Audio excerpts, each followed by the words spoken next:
Good evening, one. Good evening, all, and welcome to the J&M Group Monday Night Cup Series. Here we are live from virtual Talladega Superspeedway, and who's we? Well, I'll tell you who. It's me, Jola Castro, up here in the booth with Sheldon Atkins, joined as usual by Austin Derbyshire, and up in the Grid Vision satellite camera, we've got the view of Talladega. Wow, what a view. What a classic track this is, and what a great race this is going to be. 80 laps around tonight, and I'm looking forward to every single one of them. Sheldon, how you feeling tonight, buddy? Well, I'm always excited to come here to Talladega. We always see, chaotic things that we don't necessarily expect or see anywhere else on the circuit, but a little nervous at the same time, too, because you remember Daytona a few weeks ago. This package isn't quite the most racy thing we've ever had here in the super speedways. But this race could pretty much be anybody in the fields if they play the cards right tonight. That's just about right. And look at the field we've got here. We got Justin Lewis up on top right now. Maxwell Caldwell, who came in third last week. Trevor Dalton, Carola Steele came in second last week. Todd Merkel, Josh Yarbrough, they're in seventh place. Ronnie Hurst in eighth. Andrew Pileshi in ninth, and Drew Kuhn in 10th. Just to give you the top 10 there and to break things down on championship standings for this week. Also, time running out. We're getting pretty close to the playoffs here for this series. Yeah, that's very true, my friend. And we are going to get, and these drivers are going to get hopefully not too close to each other as we get close to the playoffs. So why don't we hear some keys to the race? Yes, well, unfortunately, they do have to get pretty close together because you got to find yourself a nice dance partner, a nice buddy, somebody you can trust to carry you all the way around this speedway, because you're not going to be able to do much on your own here. You need a couple good cars to really make the lines work. Second off, pit road is going to be important. Most likely, with this being a league race, we're going to have a lot of green flag runs. And with that, you do not want to make a single mistake, lose a single tenth of a second on pit road. And finally, don't die. We say it all the time when we come here to the speedways for Grid Vision. And the reason why is one incident can completely take you out before you can even blink, whether it's a bumper hooks, side draft gone wrong, or, just a blowover backwards into the catch fence. You never know what's going to happen here. That's true. It is a bit of a wild card here at Talladega. We'll see what happens. We've got some chat going on already, folks. Good to see you joining us here. We've got Phil Soul there saying we expect the number 22 to finish number 1. Come on, Hurst. Ronnie Hurst's fan club already showing up here.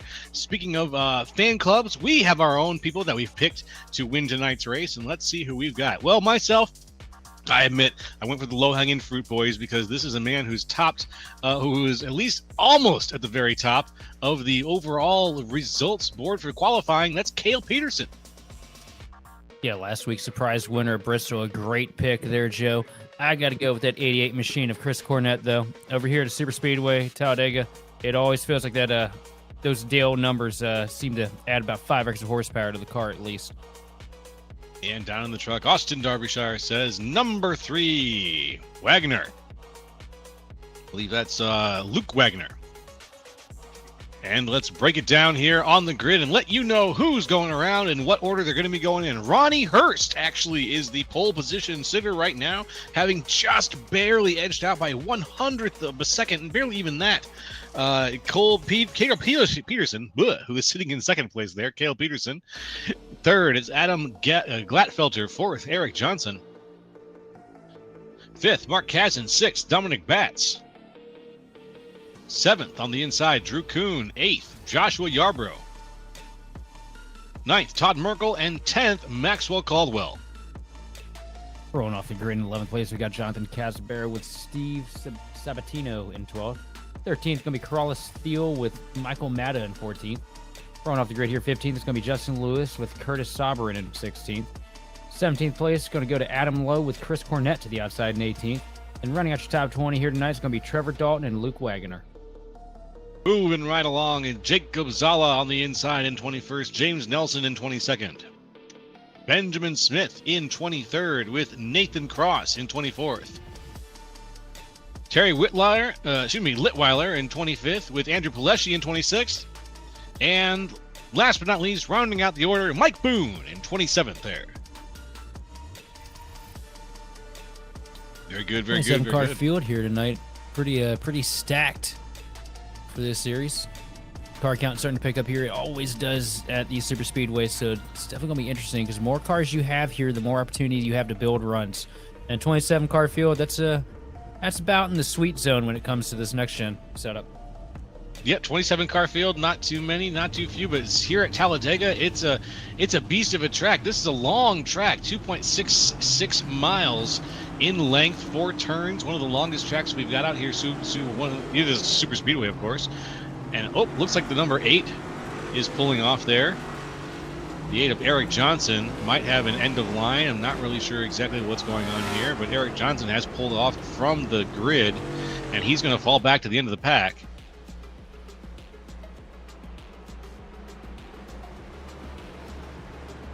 All right, lights are off on the pace car. So once we come around this massive track, we will get things started. I am very excited. I love a good super speedway run, and we got a nice tight 80 laps to go here. It's going to be a good field for it, and I'm just excited to see how things go. You know, you mentioned Daytona, but they've had some time maybe to do some driving on this package, and I'm just hoping that that experience is going to translate here to the track tonight. Yeah, I just hope that Talladega is a little bit more racy than Daytona was earlier in the season, because felt pretty rough, whether it was NIS, A Open, A Fixed, or you know, when we saw these guys run earlier for their season opener Daytona 2, you know, they can make moves, but it's not what it used to be. So maybe that extra bit of runway here on the straightaways will help these guys carry just a little bit more extra speed in the corners to really build those massive runs up.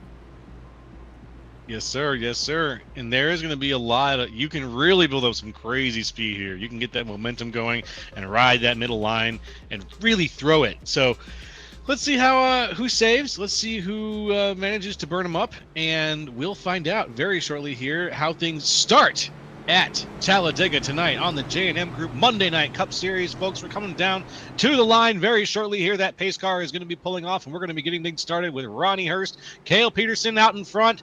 There they go. There's the pace car. We're looking for the zone to get started. Get on the edge of your seats, folks, and get pumped. Any minute now, Talladega's got that line that's a little bit further down. So we've got just a few more moments to wait. There's the zone, though, and we are go, go, go here on Grid Vision.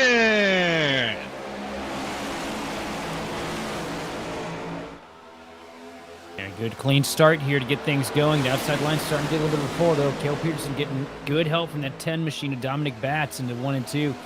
But the inside line starting to surge here through the center of the corner as Hurst starts to walk away a little bit from that outside lane. Yeah, outside lane back just a little bit, but it's still a perfect 2-lane situation here. There is a top line, there's a bottom line. Neither one really mixing at this time. It's oil and water as we go around through the backstretch into 3 and 4 now. Gladfelter's already starting this thing off pretty strong, giving great pushes to the back of Ronnie Hurst here through 3 and 4. They're going to clear that outside line for the first 3 or 4 cars here. That's right. And those first cars are going to be able to use that extra room to maneuver a little bit if they need to. Cale Peterson still leading the top row there. He has not come down off the top row. The number 20 car with the Air Force on the front is still pushing there. Oh, though, up into the top row has come the serial killer, Drew Coons. Now the 21 losing a little speed and getting into the nose of Cale Peterson. Back straightaway, a little bit of movement on the outside line. Here comes Coon trying to make the top line work. Huge push from the 20 machine into turn 3. We need a couple more cars to come up there with him. A little bit of a misformation, about 2 cars back. Everybody has to be straight as an arrow if you're trying to make the top line work. You have to be aggressive with that side draft. But it's going to be a learning experience for these guys here. You're absolutely right, my friend. You are absolutely right. Ronnie Hurst's fans are in the chat right now, along with Todd Merkel's fans, saying that we've got a few people calling for home runs already here as the Corn Pops machine up there in the top leads things there on the top line.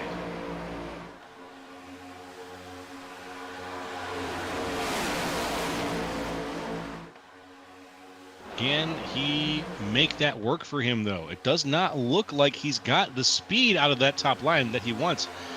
Unfortunate.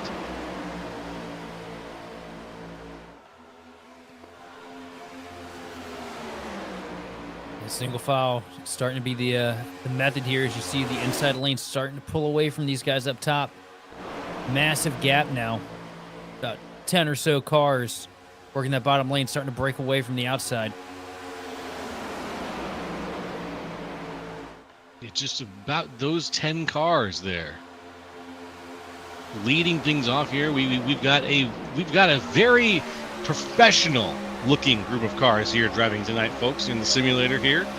It's these two lines again have resisted actually mixing up very much. We've had a few people slide down to the inside. Here we go now. Ooh, a little battle on the inside. Side by side, the number 3 and the 25 and the 11, all 3x3. That's Luke Wagner down in the middle there. He's stuck. Wagner's stuck next to Jacob Sala on the inside. Wagner falling back in the monster machine. Number 3 looking for a home. Where can he live? And he finds his spot on the top line yet again. Not able to make anything work. Not able to get down to the bottom line. Just shut out a little bit.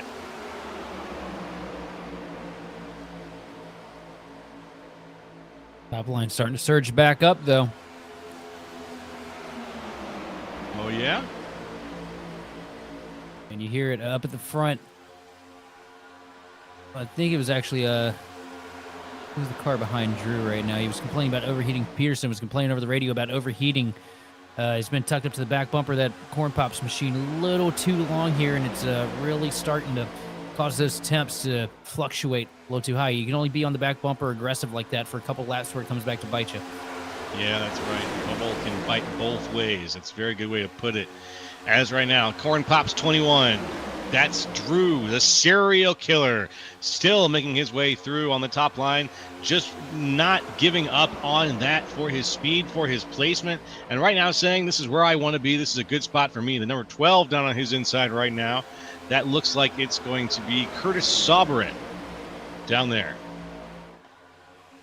Trying to get just ahead of him enough, maybe. I don't think anyone at this point on the inside line wants to make their way to the outside, obviously, but there is speed to be found on the outside here at Talladega, and I think that Drew Kuhn is destined to find it, or at least determined, one of those D's. Yeah, the thing is, though, Drew just has to get himself a little bit closer. You got to side draft these guys through the corner so the guy behind you can really cool the temps off to the nose, let him walk up a little bit, stall the run of the cars on the low line, and eventually you'll be able to, just through attrition, be able to climb your way up to the front. Getting great runs right now when the 20's tucked to him all the way around the track. But the problem is that's only going to last for about a lap and a half. We got a huge crash in the back, though. Yes, we do. We've got at least about 4 or 5 cars there. It looks like who are sideways and around. Benjamin Smith, Andrew Palesci, Nathan Cross. A couple of names that I saw come across the screen in red. Unfortunate, that's not the big one. Let's say, I almost said knock on wood, but not for the guys who were involved here. Let's go in the way back machine. Why not? Let's take a look and see what happened. Oh, a 3-wide situation. Yeah, 3 wide, a little bit of ping pong with Justin Lewis, unfortunately, being the ball. And it's going to take a couple cars around. Only 1 or 2 really getting substantial damage, though. Being Justin Lewis as well as the 17 machine. That's right. Andrew Palesci also involved there. We can see there's the 3 wide for just a split second as the 7 gets up, collects everyone there. Palesci gets double tapped. Yeah, what happened there was just the 7 goes for the middle, and it was so late on corner entry, and Wagner kind of comes up off the bottom in the 3 machine, and just that little bit of contact to the left front from his right rear was enough to send him around. Unfortunate situation for those guys there who are going to be fighting their way back up a little bit. Now we got the yellow out, so there is a chance here for some people to make up some distance and try to drive off and shake off some of that damage and see how bad things really are here. But I got a feeling that this is going to spell the beginning of the end of the night for at least 1 or 2 of those drivers.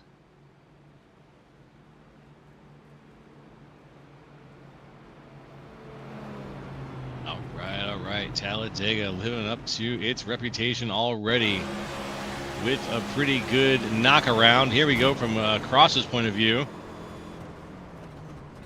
Ooh, Just nothing Cross could do there in that situation. No. Rough break, but lucky for him, fast repair on the box. Going to be able to come down and fix it up. But also with this next-gen Cup car, too, I mean, you can take some pretty incredible hits in it, still be able to come back and finish these things off. Yeah, I've been surprised. I've seen situations where I've thought, yep, that's the end of it for this car, and then he finishes the race. And, if it's not that, it's just extremely impressive as we watch just about the whole field. Yep, just about the whole field has gone back down with the exception in this case of it looks like the number 21 car, I believe. The 22 car, Ronnie Hurst. Is he still out there? Yeah, Hurst still on the track right now. A lot of these guys just coming in to top off on fuel. Because that 60% fuel cell really going to come into play here tonight. Watching the three drivers try to maneuver in right now. Drew Coons a little bit too close to the wall. Misses his box. Yeah, you should just completely misses the box there. He missed the box. He was too close to the wall. Now he has to back up to get his repairs done. Curl of steel very close. And Coons makes it off of pit road a little later than he wanted to, I'm sure. Well, that track position he was working so hard to build there in those early laps, completely gone. Has to start back from square one. In fact, at way more of a deficit than what he was starting with initially. Yeah, it's working backwards, unfortunately. And you know what's wild? We're only on lap 9. Oh my goodness. Or excuse me, Drew is only on lap 9. Yeah, the leader is only on lap 9. We've barely even crested 10 laps here.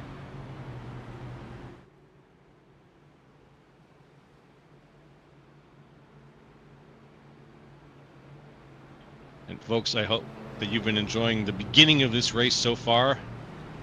We've had only just a little bit of racing. Like I mentioned, we're only about an eighth of the way through tonight's race. And we're going to be enjoying the rest of it, brought to you by some of the wonderful sponsors here that put on the J&M Group Monday Night Cup Series.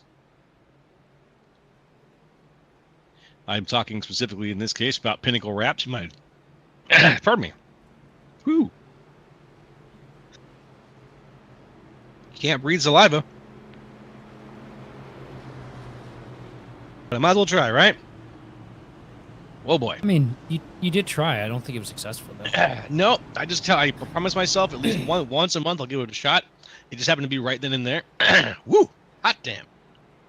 Anyways, Pinnacle Wraps. Wow. The official custom car wrap provider for the DV8 Racing League with hundreds of eye-popping wraps already under their belt. Pinnacle continues to deliver some of the best custom liveries you're going to find on iRacing, guys. Don't settle for the same old downloads from the web. Drive Pinnacle, because when you drive Pinnacle, you drive distinction. Facebook.com/ePinnacleWraps.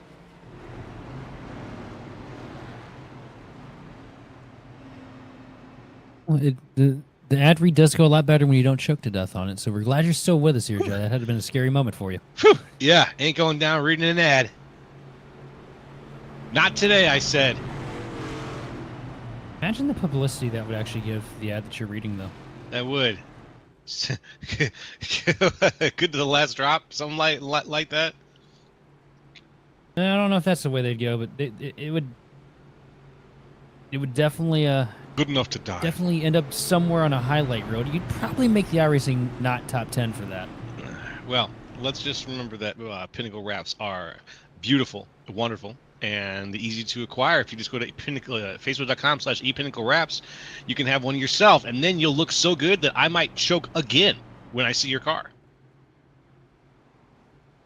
Well, you know what? Let's do it. All right. The lights are out on the pace car right now.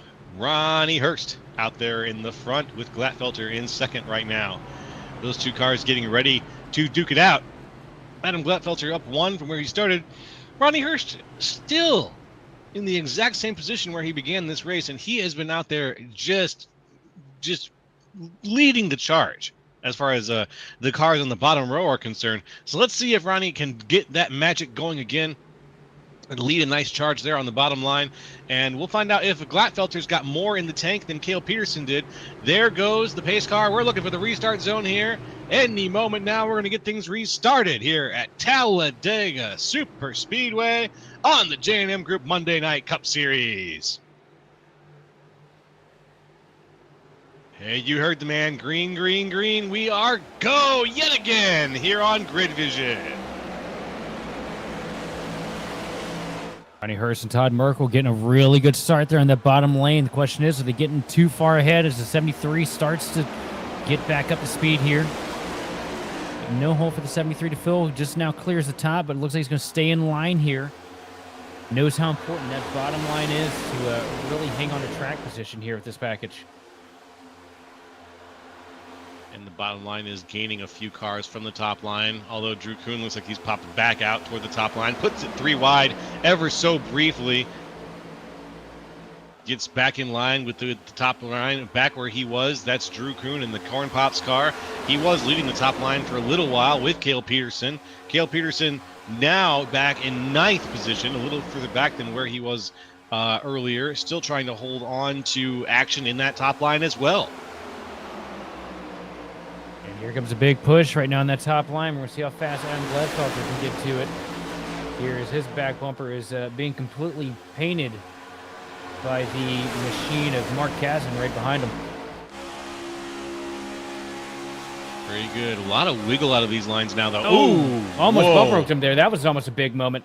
Yeah, it was. But you know, almost does not count here in NASCAR. So thankfully, the cars roll on. But that was a very close moment. A little snap there at the 44 down. Adam Glatfelter almost eating it right into the side of who's that orange car? Adam Glatfelter. We'll see here. That was Adam Lowe. Thank you. 58. Mm-hmm. Yeah, if I'm Gladfelter, I would have waited and just taken the hole there on the bottom. You see Gladfelter get really loose there on his own behind the 10 machine. That's right.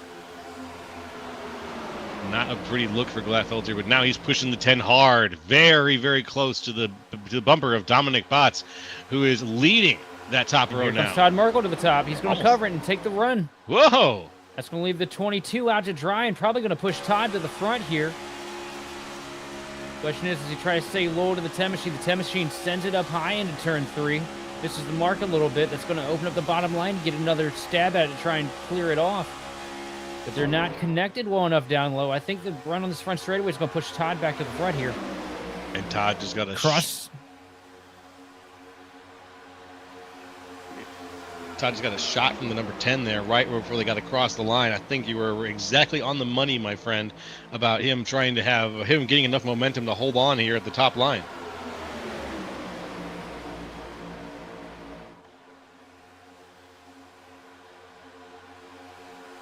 On the back straightaway, Dominic Botts to the rear bumper of the 2 machine off center. Those going to back out of it a little bit. If he tries to push him like that, it could be a huge wreck on this super stretch. Very, very scary here. Here comes that shake again as the 2 lines almost meet. The 73 and the 2. Very close with the side draft there as we come through 3 and 4, looking for the line. Any moment now, these guys are going to cross it, and we're going to go straight into lap 15 out of 80 with the number 2 of Todd Merkel still leading things and getting help from the number 10 on the top line.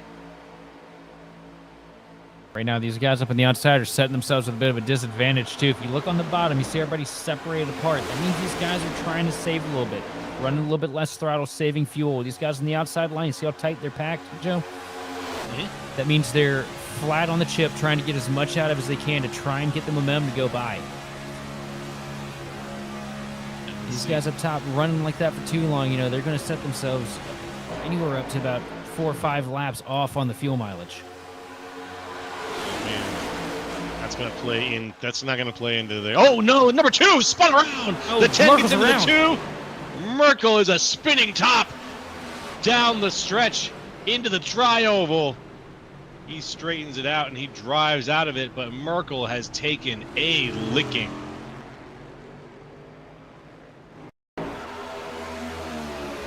Let's see it.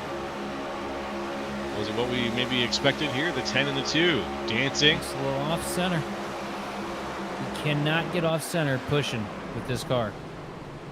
It's more forgiving than what the Gen 6 was, but still, if you get down on the quarter panel and you hook into them, that's just going to absolutely spin the machine in front of you.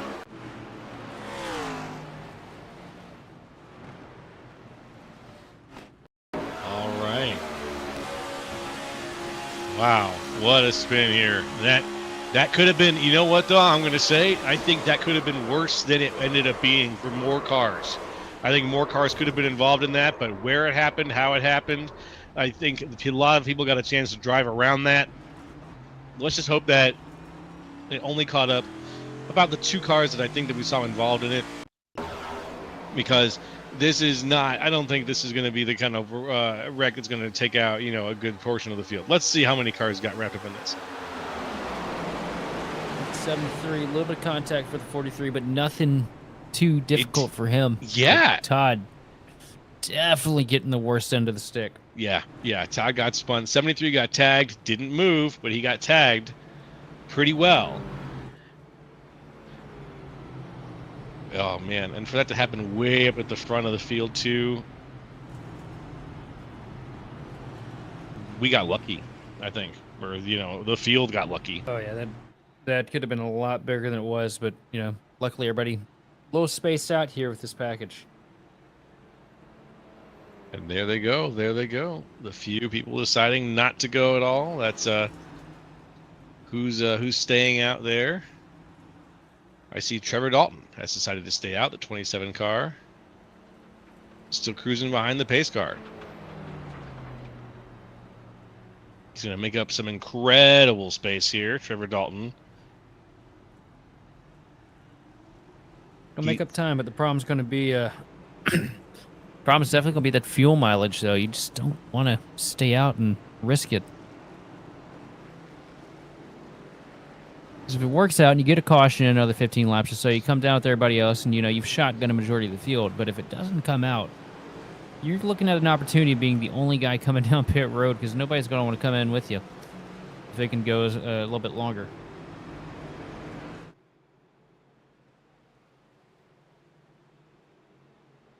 Well, the lights are still on the pace car, so we're going to get at least another lap here out of all this. The guys have got some time to try to get some heat back in the tires if they can. And we're going to take a short break here, folks. And when we come back, more sweet, sweet action from Talladega Superspeedway. Don't go nowhere. Proudly offered top-tier liveries that showcase your unique style on the racetrack. Elevate your iRacing experience today with a stunning custom design that truly represents who you are and your passion for racing.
Racing isn't easy.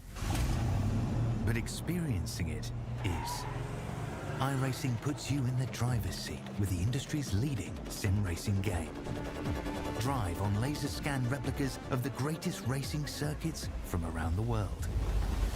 Go head-to-head against other drivers chosen by skill-based matchmaking to ensure competitive racing at every level. Compete across all your favorite series. In officially licensed cars, engineered to deliver the most accurate driving experience possible.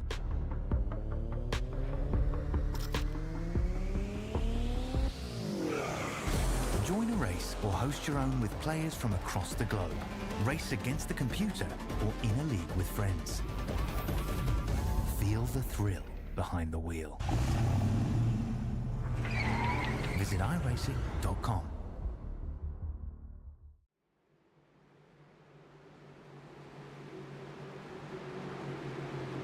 Hey folks, we're back here at the J&M Group Monday Night Cup Series, and we're about to get things started once again. The pace car is off here. We are looking for some more laps around Talladega Superspeedway. It's me, Jolo Castro, it's Sheldon Atkins and Austin Derbyshire, the Grid Vision boys, and we are bringing you tonight's race across the airwaves and live to you. We've had it pretty solid with albeit a couple of spins already, 20 laps in, but now we've got the next 60 laps. We are a quarter of the way through tonight's race, and these guys have been trying to keep it clean. We'll see how things go. Trevor Dalton got a really good jump on that restart. I was worried that coming into turns 1 and 2, that bottom line was going to use that draft of his to slingshot by, but lucky for him, Ronnie Hurst decides that he wants to tuck up behind that 27 Camry and push him around here. Probably trying to emphasize that fuel advantage over your race leader right now. The fuel advantage. You keep bringing it up, and you keep being right about it, my man. I know that's going to come up more sooner rather than later as these guys think about how to reset and take care of those fuel levels. You see Ronnie Hurst tucked up behind the 27 machine here. Dominic Batts loses a lot of time, a lot of spots there in that restart. Started off in second place, was not able to get through the gears quick enough. Loses a handful of positions now. We've got a couple of drivers who were at the front of the pack earlier in tonight's race who have found themselves in dire straits. K.O. Peterson was in second place when this race started. He's in 15th right now. 17th right now. Down very far from where things started for him. Very unfortunate. Drew, the serial killer coon, he is still back there in the Pops car and not quite able to get towards the front of the upper pack where he used to be. But we've got a few names that are still up there in the upper pack, just holding it down and trying to keep things going around. Ronnie Hurst, really incredible drive out of Hurst today so far. And I especially want to shout out the number 10 up there, just behind our man on the outside. Who is that leading us? That's leading on the outside right now. That's Luke Wagner. I'm looking at Dominic Botts, though, in the Mountain Dew car. He's doing really fantastic tonight. Except for that time that he's, wrecked that guy. Anyways, wreck that guy at some point. Exactly. Exactly. Just the way she goes there, man. Sometimes she goes, sometimes she We're doesn't. not pros yet. Yeah. That's true. So we do what we do, my man. So we do what we do as we go across the line into 22.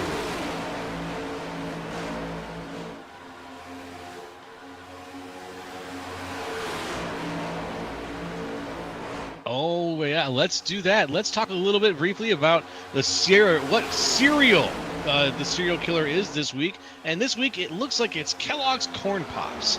Oh, a couple cars under the yellow there. One disappearing on the back straightaway. Oh, Trevor's back. Race leader. Yeah, Dalton. Heavy issues with lag there. Disappears all the way down the back straightaway into turn 3. Wow. Slides it through the grass, chases it all the way down to the bottom, though. He just spared us from a massive wreck. See what happens here. The 22 machine gets hooked up under him. Wait, where'd the 22 go? That's weird. I thought it was the 27 that we lost. Did we lose both of them somehow? That would have been an odd coincidence. Okay, Trevor Dalton we lost. Ronnie Hurst just gets down under him on the back straightaway, but Ronnie Hurst loses a lot of spots too, falls back to 4th on that one. And here comes Dalton back up. Wow. And hey, there's the cereal mobile again. And we're back at it. Okay, well, where we left off really briefly, I wanted to get your opinion on corn pops, Sheldon. You remember those? How you feeling about them? Corn pops were never necessarily my favorite. I was always the Rice Krispies. I'll tear up some Rice Krispies when it comes to a an unseasoned cereal, if you will. Corn flakes, same thing. Corn pops, not on my top 10 list, but 2 o'clock in the morning with the munchies and no way to get to 7-Eleven. Corn pops, he goes. He got a wreck in the back. Whoa! Hard contact with the outside wall for the 3 machine of Wagoner. Oh! And more piling in. He's picking up a few Somehow, more. not a caution though. That's insane. That's oh man! Wow! Oh, Look at that slam, the number 3, and then he picks up a few more there. The 67 almost slapping into him as well.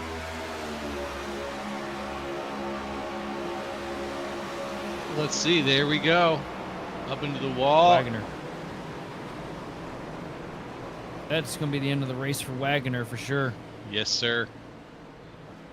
And it sounds like the drivers are a little upset that is not going to be a caution, but we use iRacing cautions here in this league, so that means if everybody goes down below the line, there's not going to be a caution.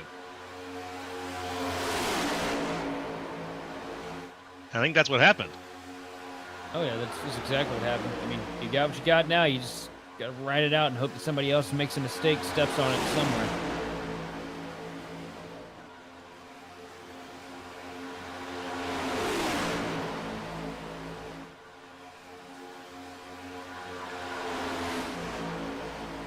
We got a couple of packs now forming, a little pack of 3 here.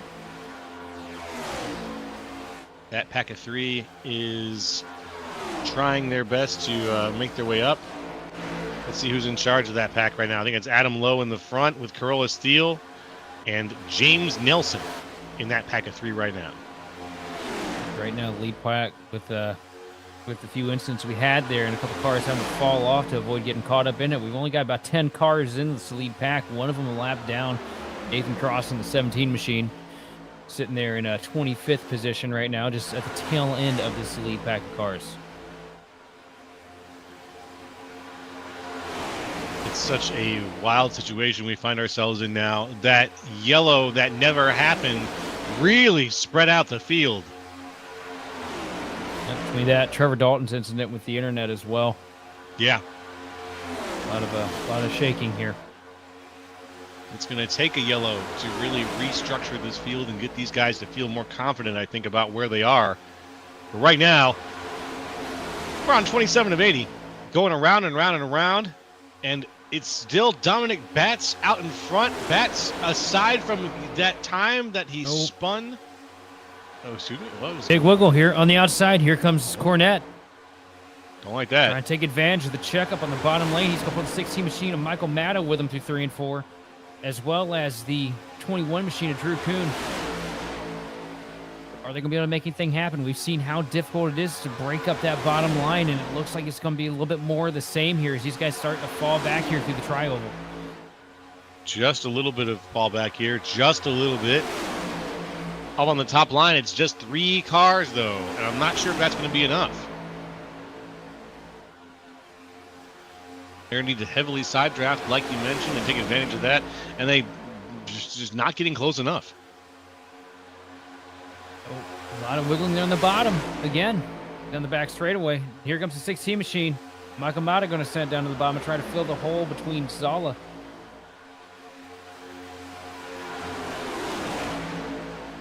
That's going to end this outside line. Everybody going to tuck in single file here at the front. Yep, that's the end. I was about to say, that's the end of the top line. The whole thing falls back, and the whole thing folds in. Looks like leading things out now, Dominic Batts. Looking good. Jonathan Casper right behind him, and Steve Sabatino in third.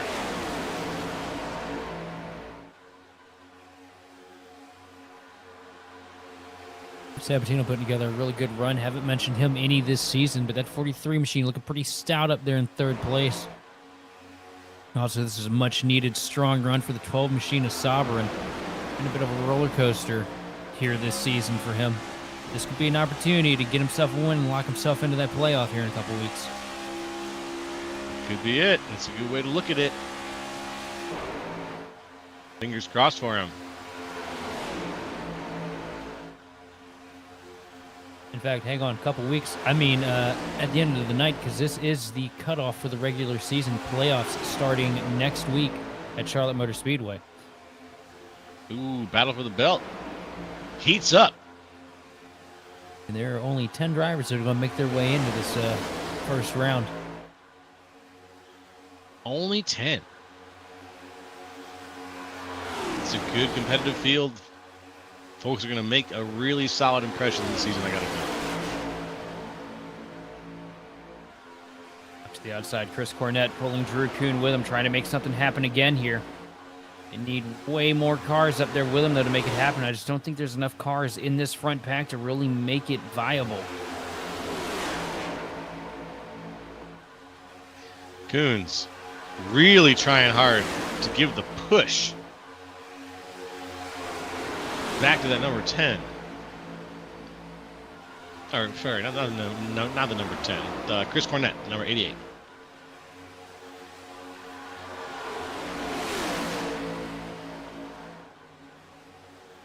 Just a really solid push so far, but it's not enough. It's just not enough. Yep, there they go.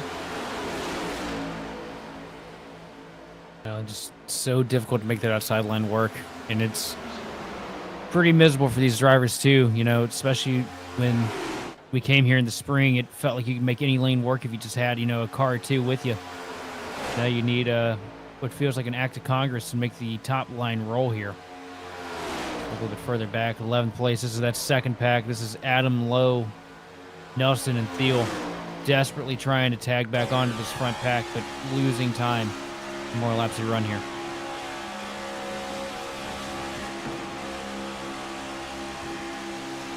Losing time lap after lap, unfortunately.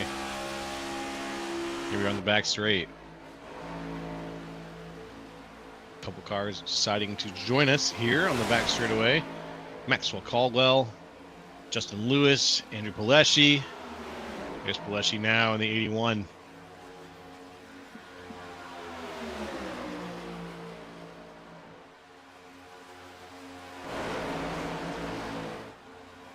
Up high on the outside right now. One of our lap cars, the number 3 of Luke Wagner, involved in that unfortunate spinning incident earlier.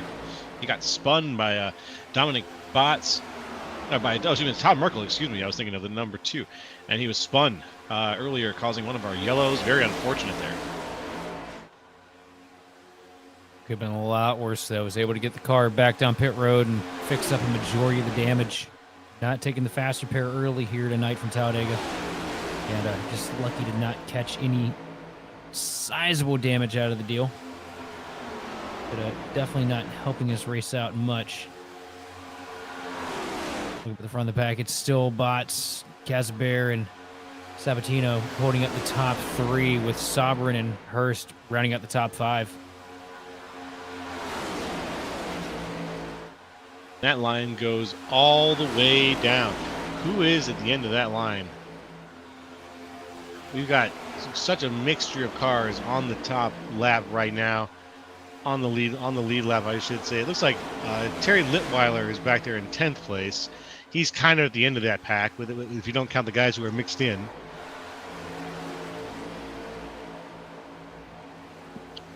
What a pack it is. Here you see the second and third packs, just 3 cars on their own. And a 4-car formation a little bit further back. Yep. By a little bit, I mean we're 16 seconds off of the initial pack. And these are just all guys that had to check up to avoid incidents. Yeah. You find friends where you can make them in this kind of situation. And if you all had to check up at the same time, well, guess what? You're highway buddies now. Which, situations like that is why we also end up with situations where drivers just don't lift going into wrecks because they know how costly it is to miss the wreck, but lose all the track position in the world and not be able to get it back.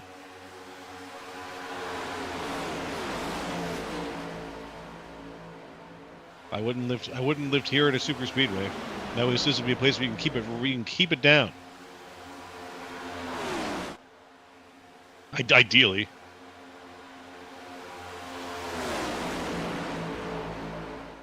Looking very good right now. Look at that line of cars just snaking across the line.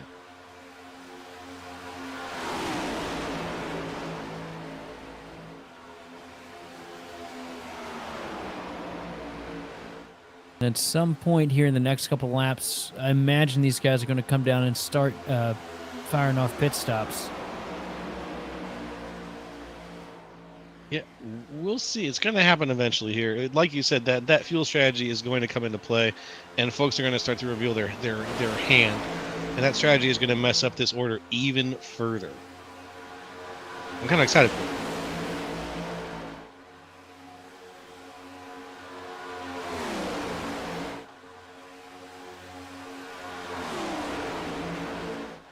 Definitely getting me around that time. Just a bit, my friend. Just a bit. As we cross the line, we are almost at the halfway point in tonight's race, folks. Thank you for joining us so much. If you've been in the chat, we've really appreciated it. We've seen some people here shouting out for their heroes and calling for victories. We see Luke Wagner right now in the chat mentioning that it's kind of stupid that we use iRacing yellows. He says, but he's looking for, maybe an admin kind of experience where you've got someone pushing the button and going to yellow. Because that was an odd situation with the car that slammed to the outside, then came down to the inside. You're not going to call a yellow on that necessarily. I think that's a little weird. But very nice to have the interaction with folks as well. So please keep them coming. Please stay in touch with us during the race, and we will do our best to check in with what comments we get and get right back to you with our thoughts and opinions. From what I'm seeing, it looks like these guys got about 37 to 40 laps that they can make it on a tank of fuel, depending on how hard they go. Not sure when our last grouping of pit stops were, but we are definitely getting really close, I feel like. Very close here. Very close here. Oh, and we got a yellow, so it doesn't matter. I was about to say, there we got a yellow, which is interesting. I didn't think we were necessarily scheduled for one. Oh, that's not Corolla Steel. That is the other white and blue car. That's the 57. That's James Nelson.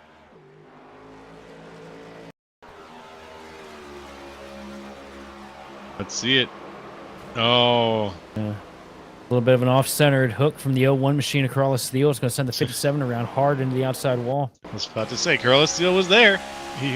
He wasn't not the way you want to be there, but he was there. He's been there a few times this year, it feels like. Yeah. Break for James. At least he didn't get T-boned. Let's see, did he hit the outside wall really hard either? He stuffed it in there pretty hard, yeah. That sucks. On board. I feel like you could have maybe checked up a little bit more on that one, but it happens. It does. It does. What a situation we find ourselves. Cars crashing into each other. It's nuts. So Tim Machine and Dominic Batts still in control of the field here. Only everybody down pit road.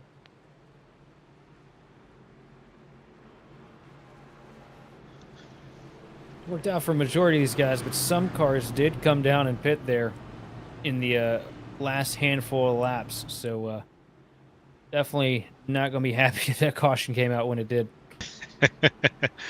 Yeah. All your good strategy just kind of evaporates. All your careful planning, all your good luck evaporates.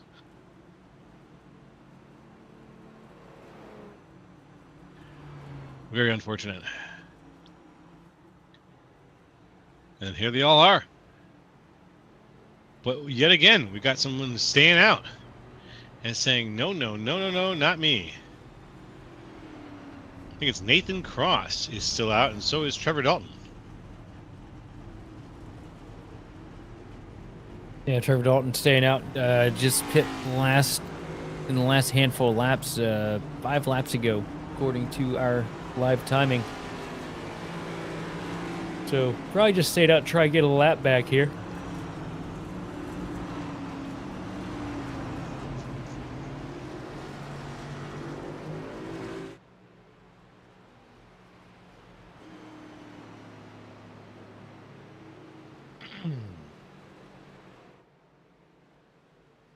Eyes on Cassaber, our current race leader, with Dominic Botts right behind him. Cassaber is the first time he's been leading the race all night.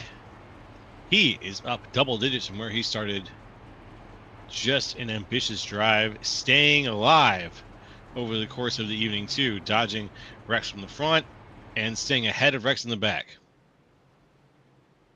As long as he stays alive longer than a Diet Pepsi holds carbonation, he should be all right. Ooh, I mean, that shouldn't be too tough, right? That I Pepsi think he's will already go made flat it. really fast. I do think he made it on lap 15. Okay, fair enough. But I love Pepsi, but if you don't chug it, it's not going to be soda for long. No. No, it does not keep. I will say that. It does not keep. You know what does keep, though? The official sponsor of the eNASCAR Coca-Cola iRacing Series. A fresh ice-cold Coke Zero will keep carbonation for much longer than the average soda. Nicely said. Very well And said. our producer is in the background saying, hire me. So if anybody from the Pro Series is listening, Austin Derbyshire, certainly looking for work. Oh, never mind. He said he met me. So yeah, I don't think I'm getting hired off this one tonight, Darby. Wishful thinking. Oh, that's funny. Yeah, you got the perfect pitch for it, man.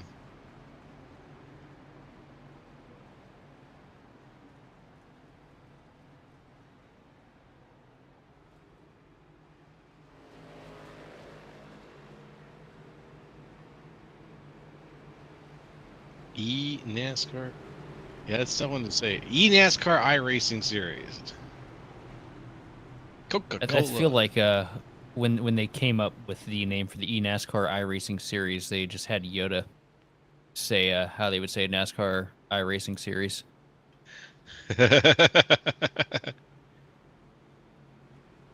But on the front row here, it's Pepsi Corporation's got it locked down for the time being, as Cassaber holding that bottom lane up there to the outside, the 10 machine of Bats. Bats been doing a really good job of that Mountain Dew Camry today. As we get to the closing stages, I feel like he may have something to stir it up here. It's been a Baja blast watching him work around the speedway. Ooh, well said. Well said. How would Hank Hill say that, Joe? Well, first of all, I don't drink anything that even resembles the color of a Baja Blast, because that is reserved for cleaning windows. I don't have a good Hank Hill. I don't. Not right now. Would it be a whoa blast? Whoa! What color? That'd be it. That's an unnatural color. Come on, give us some 3 wide here. We're starting to go crazy, guys. Yeah, give me some time. I'll have a good Hank Hill. 1 year's time, I'll go to the top of the mountain and I'll come back down with a good Hank Hill. Now I've got a pretty good Bud Strickland, but I'll have to hear that. Save We're that for going Wednesday. You got it. You're going green now here. Green yet again here on the J&M Group Monday Night Cup Series. We've got it here at Talladega Superspeedway. And so does Jonathan Casper out there in the 73 leading things. But Dominic Batts with a heavy side draft on Ronnie Hurst, not letting that line get away. The top line has got him dead to rights here as we go into the backstretch. Great run coming down the back straightaway. Huge launch for the 10 machine. And Dominic Bass goes to the bottom to cover the 73 machine and take over the lead. But here comes the outside line, still rolling deep with the 21 machine starting to pull up to the front. Drew Kuhn pulling the 25 of Jacob Zala into 3 and 4. And does Drew stay with that 25? No, he doesn't. He comes down to the bottom as well. Conveyor belt up here at the front of the pack to take over the lead. Does Zala have the help to get to the front? 53 of Adam Lowe tucks up to the rear bumper. A little bit of a brake drag from the 25, pulls him in even closer. These two trying to build momentum to get the pass for the lead. And Jacob Zala looks like he's going to get it here into turn 1. Ooh. But he's going to stay low up there on that outside line. He's going to try and pull low with him if he can. The question is, what's going to happen to Mata here? Here comes the 73 coming up to the top. Casper trying to tuck up into this outside line. Doesn't want to give up the lead just yet.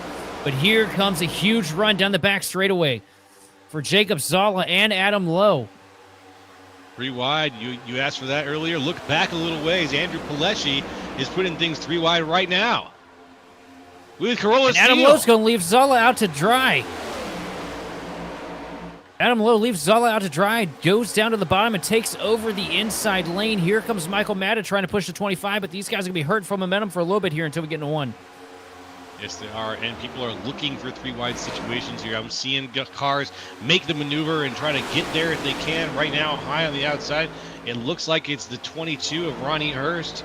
Or excuse me, the 25 of Jacob Zala. Zala falls back hard into the face of Michael Matta.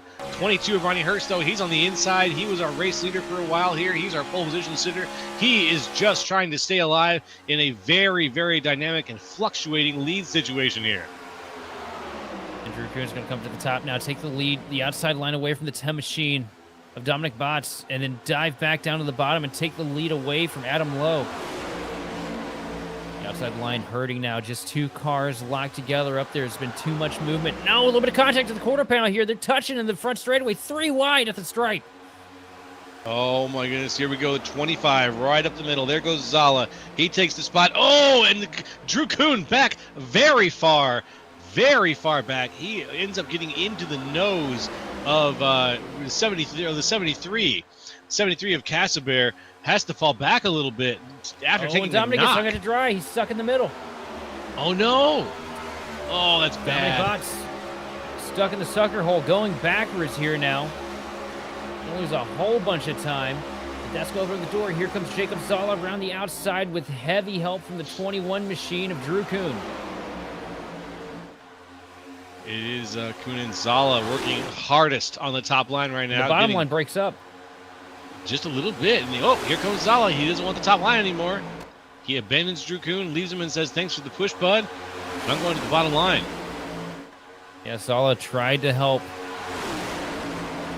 Lowe out there on that outside line to get clear and got hung out to dry on it a couple laps ago. You best believe the 25 machine not going to make the same mistake again with the 21 this time. Jacob Zala, now your race leader. Lowe about knocking the back bumper cover off of that Toyota. As we got one car around, head on into the wall. Drew Kuhn gets spun off the nose of Casper. Oh! Heavy contact. The 7 machine gets caught in it. That was a late hit, too. Wow. Let's watch this one. We got Corolla Steele there with the 73, just ahead of him, Jonathan Casper. 21's around. That's a...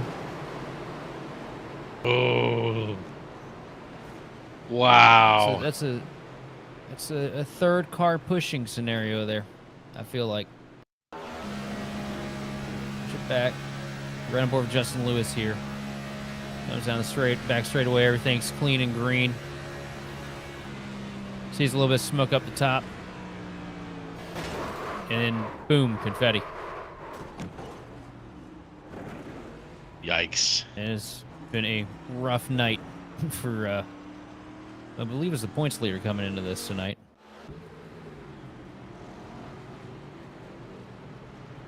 Well, let's watch it as these guys come back around. Live standings here. We can see where things stand here. Justin Lewis is currently the points leader with Trevor Dalton in second. Maxwell Caldwell in third overall.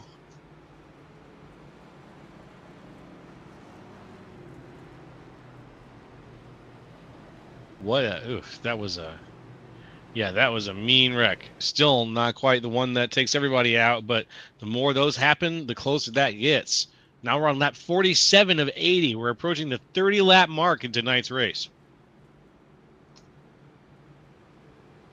And we're going to go ahead and step away for a second, stretch our legs and arms, and when we come back, there'll be more racing here from Talladega Superspeedway. So, folks, stay in those seats and don't go nowhere.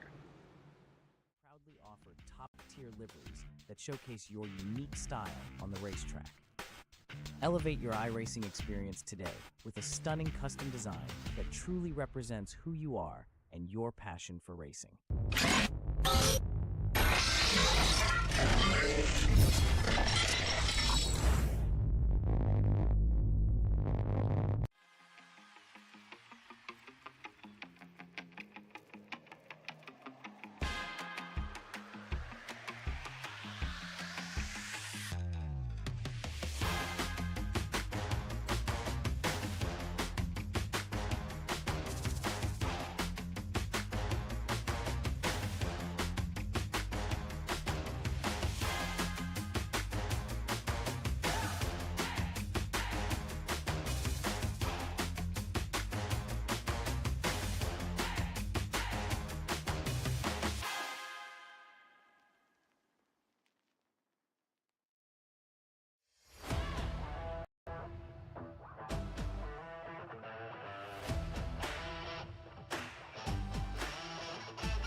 Racing isn't easy, but experiencing it is.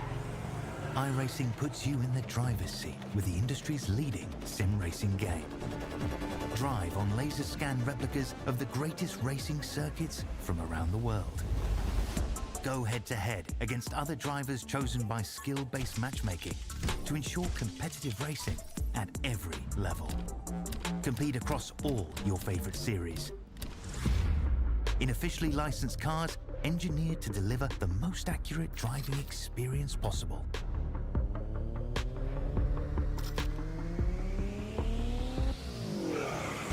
Join a race or host your own with players from across the globe. Race against the computer or in a league with friends. Feel the thrill behind the wheel. Visit iRacing.com.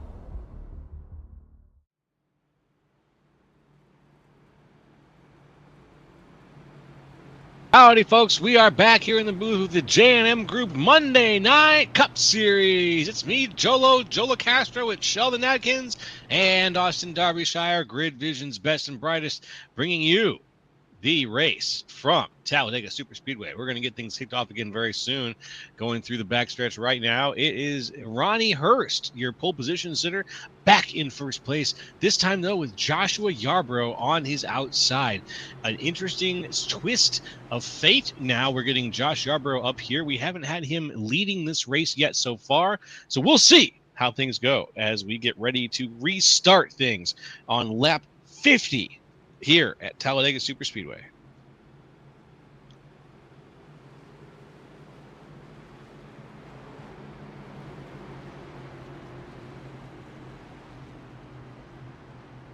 And We've Yeah, it got certainly has been a quiet evening for Josh Yarborough on the 77 machine. Interesting to see what he does up here at the front. it has. It really has. It's been in that quiet evening for Yarborough too. We've had a lot of people at the front and in the middle involved in these medium-sized wrecks and dust-ups that we've had. Some people using the fast repairs to their advantage and getting back on their feet pretty quickly. But Yarborough has kept things fairly clean. I don't recall seeing him getting messed up. Now, as we get things started here, he's going to have a chance to prove himself. Looking for the restart zone. There goes the pace car. We're getting ready to get things started here as we round the horn in the tri-oval. Looking to begin lap 50 as we cross the line.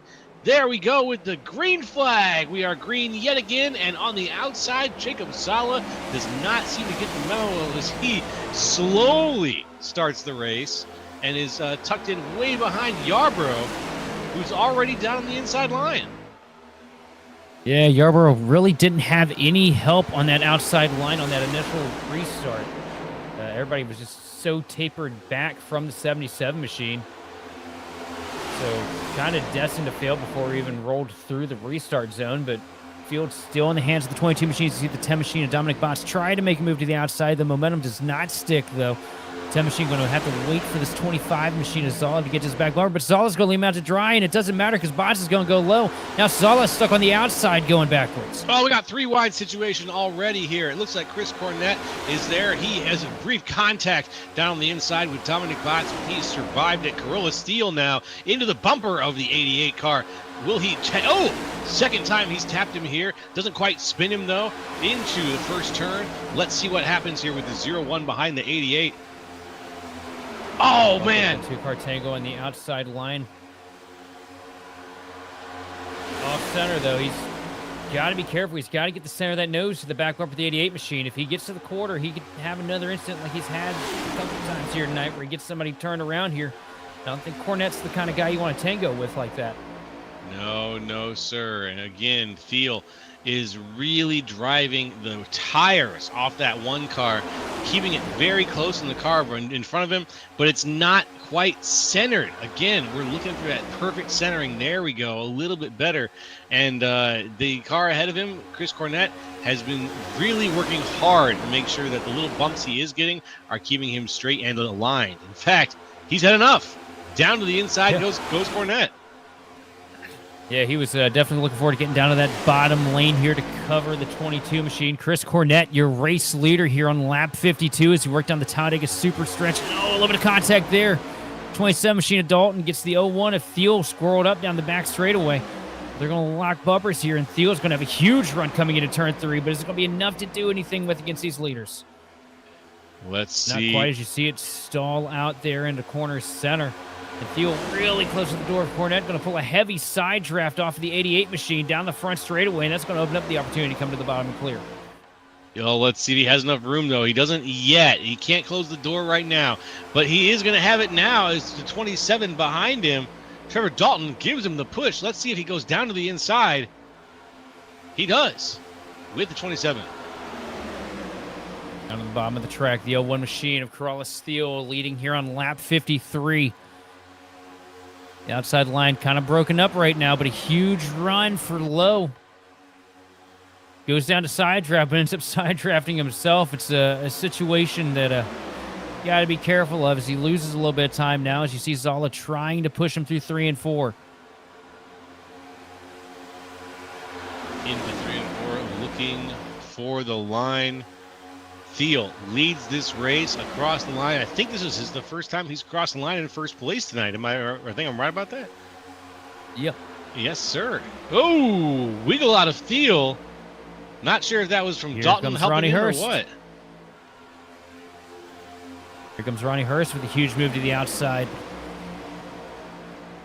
He's trying to finish this race off where he started at P1, but he's got a ways to go, and he really needs this outside line to work with him here to get to the point. Can that outside line form up, though? Will they work together?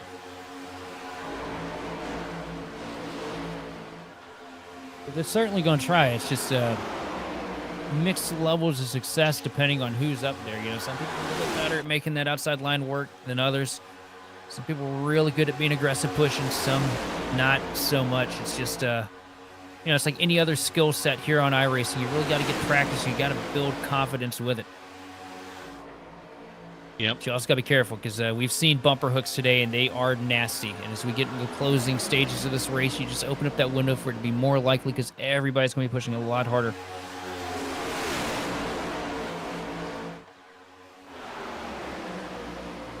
Back to the back stretch, lap 55 of 80. Just a bare 25 laps to go.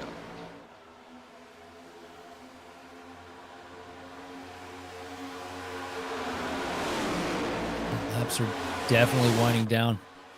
We see the outside line starting to fall apart here as that inside line just gets so well stacked.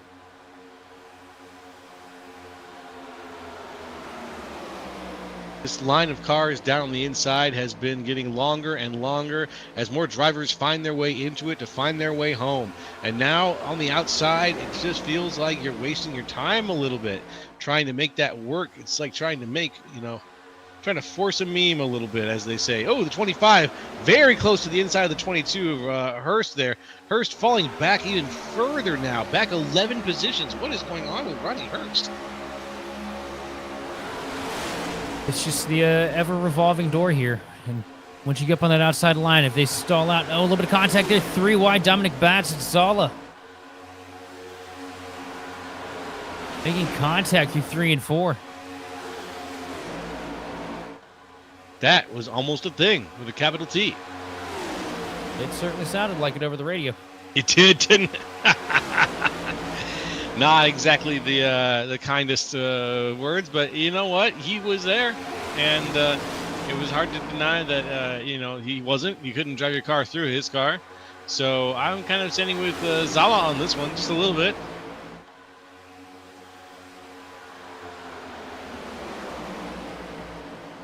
It was a bit of a, hey, buddy, I'm walking here kind of moment.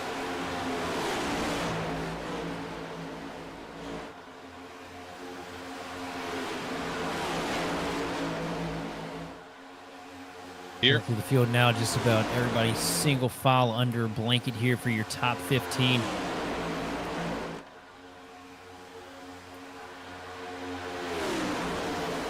There we go. Yep, that steady buzz of angry bees is the sound we hear now. That steady NASCAR engine noise. They're definitely angry.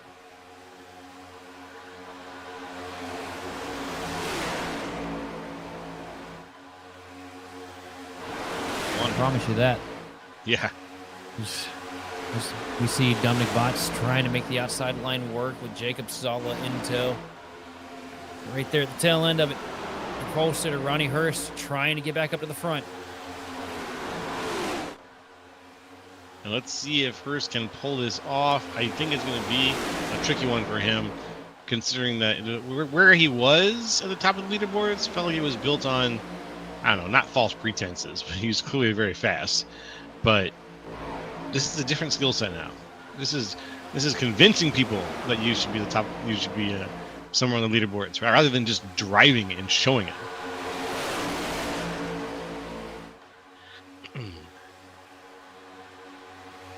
2 by 2 now. Look at the second line. It's forming. It's very strong now. And Dominic Batts getting a little bit more help here. Zala right up to the bumper. They pulled a 4th car into the mix here. The 11 machine is Smith. And a couple more cars just off the back bumper of him. This guy's going to have a good opportunity here. It's just a matter if they play their cards right. And Dominic's really got to start getting aggressive with that side draft. If he wants to make this work and bring this thing home, he's got to be pulling those right rear quarter panels every opportunity he gets here through the corners. You cannot let them have breathing room on the bottom. And there is some breathing room on the bottom, and we're seeing them take advantage of that right now. You see Zala pushing as hard as he possibly can on the outside lane. Corrales Steele still holding on to the lead there on the bottom with Dalton in tow. Chris Cornett hanging out in 3rd place. Got a feel too. Chris Cornett's probably going to hang these guys out to dry once that outside line gets close enough. As we see a bunch of cars coming down pit road here.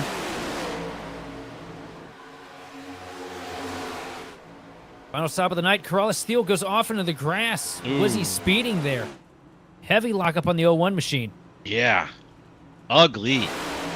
Just an ugly pit stop.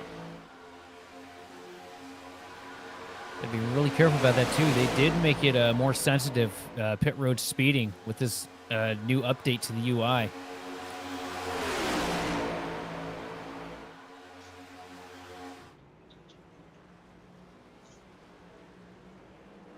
And coming off pit road now.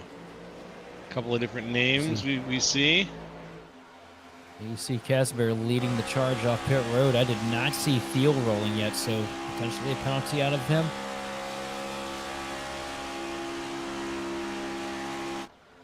We got a wreck on the front straightaway, apparently. Uh-oh. Uh-oh. And a yellow.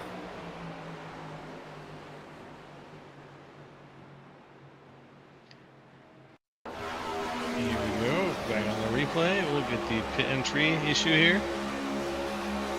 Yeah, I think this was definitely a speeding penalty for the 01 machine. Come in there. Way locked up through the grass. I wonder if that might have been unsafe as well, because he did come across the line. Good question. Get a look at the cause of caution here. Further back, Todd Merkel gets a shot. No, the 71 machine gets crossed up off the nose of the 44. Big slide through the grass. Couple cars getting wrecked coming into pit road. And then parked around the old Menards logo. That's one way to spell a Slurpee. That's true.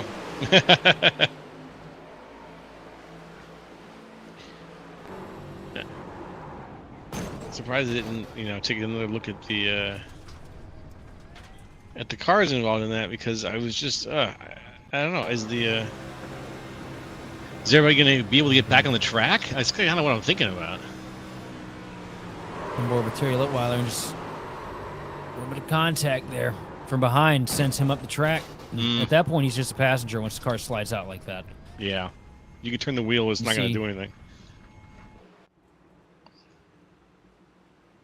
Once you get those tires heat up too, they just they don't want to grip to slow down. No, they don't. But 62 laps down here. Field getting their final splash of fuel here. This is a good time as any to set it off for a quick commercial break. What do you think there, Joe? Never mind. Oh. I think that let's smack my hand on that one. Let's see if we get one more yellow out of this race. How about that? I think that we'll get one more if we can get one more out of it. Let's squeeze this. Let's squeeze the olive for the oil, my friend. And let's wait until we get the really good one. You know what I mean? Hope so. I don't even know what I mean with that. Hopefully we don't have to. Hopefully we run clean and green to finish it out.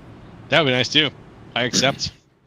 We're on 63 of 80, so we have less than 20 to go. 17 laps, 18 if you NASCAR.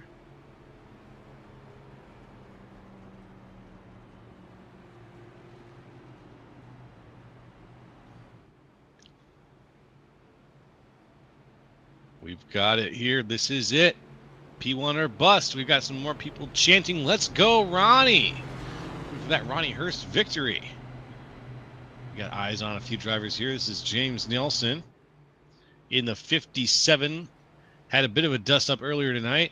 Big fan of One by Metallica. Gone in 60 seconds. Don't know what Gone in Under 60 Seconds is. Never heard of that movie. It sounds just like that one that Nicolas Cage did.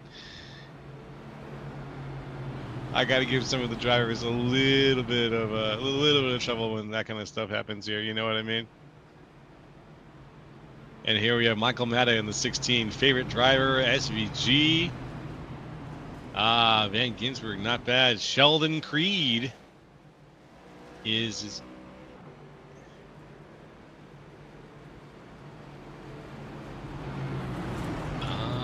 Okay. Well, we can tell that he likes quite a few drivers there. These guys are such interesting guys. I love when we get a little bit of detail about the drivers. So, guys, make sure to fill these out whenever you race with a Grid Vision race. We've always got them going on. Here, Joshua Yarbrough, Dawn of the Dead, 2004, great movie. Ferrari F40, good car. Kyle Busch, not bad. 6 years of sim racing experience under Josh Yarbrough's belt. Very, very cool. Adam Glatfelter loves Chevy Camaro, and Kevin Harvick. 3 years of experience here. The Mummy, 1999's. A big hit. What an awakening of a movie that was. Oh, that's the remake of the Mummy? No, we're gonna say that that's the original Mummy. That's not the original one. That's the 1999 with Brendan Fraser and Rachel Weisz. That's the one we're talking about. I don't care what you're talking about. That's what I'm talking about. Jonathan Casaver. Yeah, Little Nicky's his favorite. Little Nicky. Anything with Adam Sandler in it? Literally anything? Even Jack and Jill? I'm gonna say it's Jack and Jill. No, it's gotta be Little Nicky, man, because Popeyes, you know. Well, yeah, fair enough. Lights are out on the pace car. You know what that means, folks. That means that when we come back across the line, it is on. You can't say on like Donkey Kong anymore. You know that? Apparently that gets you in trouble. Well, we don't get us DMCA strike, but you did name your dog after Little Nicky, though, Mr. Beefy. I did name him Mr. Beefy. That's very true. Oh, and there we go. There goes... There goes the pace car. And in the front, it'll be Nathan Casabear and James Nelson getting ready to lead things off. We're looking for this restart zone for the J&M Group Monday Night Cup Series. Let's do it.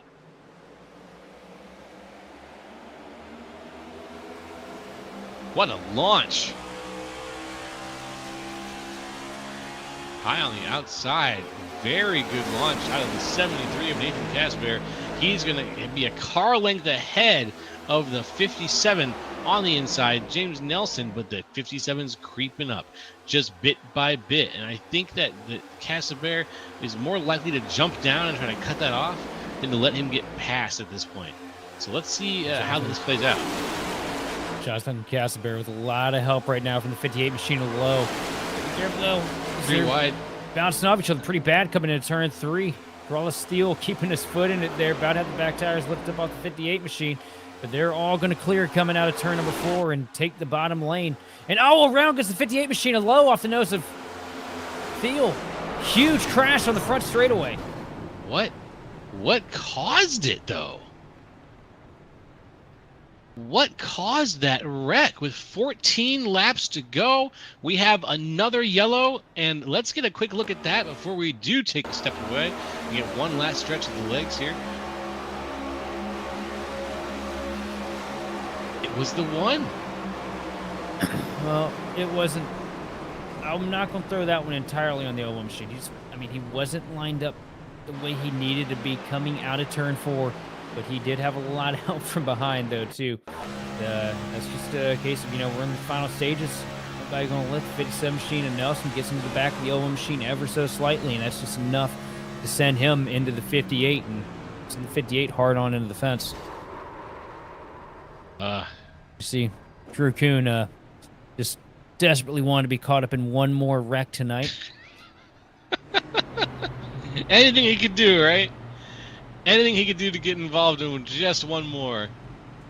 And folks, we're going to take one last little break here on Grid Vision to go ahead and do that leg stretch. And when we come back, we will be giving you the end of tonight's race. So hang on with us. We'll be right back. Proudly offered top-tier liveries that showcase your unique style on the racetrack. Elevate your iRacing experience today with a stunning custom design that truly represents who you are and your passion for racing.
Racing isn't easy, but experiencing it is. iRacing puts you in the driver's seat with the industry's leading sim racing game. Drive on laser scan replicas of the greatest racing circuits from around the world. Go head-to-head against other drivers chosen by skill-based matchmaking to ensure competitive racing at every level. Compete across all your favorite series. In officially licensed cars, engineered to deliver the most accurate driving experience possible.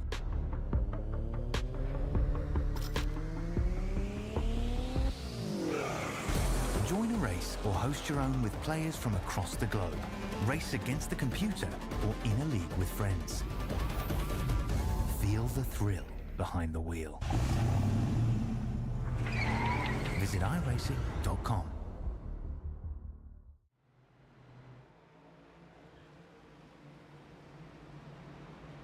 We are back here on Grid Vision with the J&M Group Monday Night Cup Series, folks. It's Joe Castro, Sheldon Atkins, and Austin Derbyshire, and we still have one to go here before we get things kicked off again. Lap 68 of 80. So we just have about 12, maybe 13 more laps to go before tonight's race is going to be over. Finding away pretty quick here. When they come across the line, it will be 12 laps to go. This is, you think it's been chaotic so far. This is where it's really going to start getting crazy, because everybody knows that every run, every bit of momentum they get here is going to be necessary. You can't just give up the runs now. You've got to send it. Especially as difficult as it is to make them happen with this package, you've just got to keep your foot to the floor and pray that it's going to work out for you. That's exactly right. There's really nothing that you can leave on the, leave in your hand at this point. Every card's got to be on the table at this point at Talladega, at a lot of points during this race, but especially right now, you've got to put every card that you've got down. If not, you're doing yourself a disservice, because the race is going to end. You don't have time. You've got to start making moves.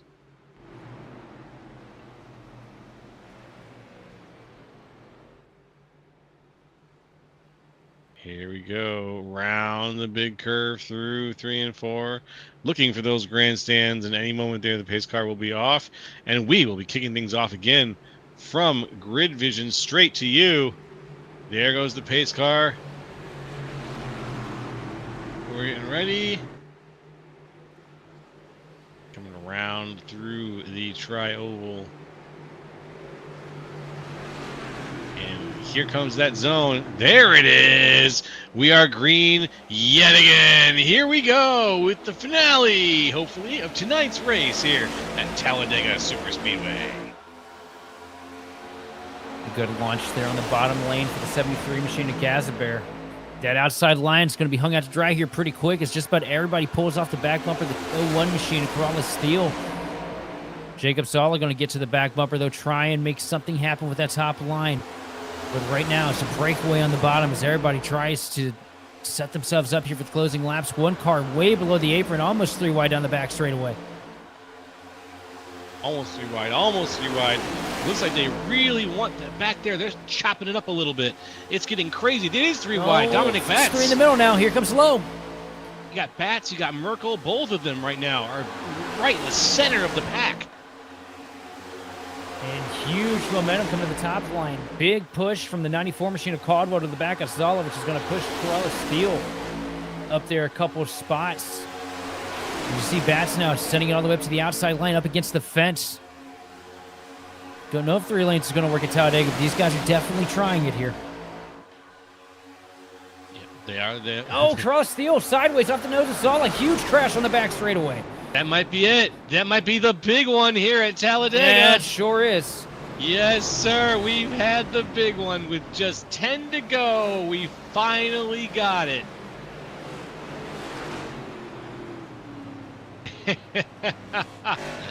And there... 7 cars in it. Jacob Zolla completely destroyed on the apron. Both fenders flying off the car and both toe links knocked out as well. Take a look what happened here. Just on the back bumper, gets a little off center. It's been the problem all night long. First time Zolla's made the mistake, and it's costly.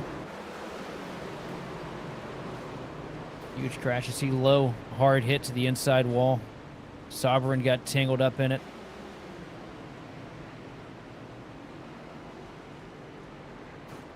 Benjamin Smith, heavy damage to the nose of the 11 machine. Just hooks that right rear quarter panel a little bit. You get away with it a little bit with the Fords and the Chevy being off, or the Fords and the Toyotas being off center because the nose is flat. But on this Chevy, you got that hook in the center that they never really got rid of with this model of Camaro. And as soon as you hit it, it's a knife edge. It's enough to just send the car right around. Really unfortunate. As you can see there, the 12, the 1, everybody into everyone. The 58 and 22 of Ronnie Hurst manages to drive through it after getting a little bit of a squeeze. And that is going to severely shake up our driving order as well.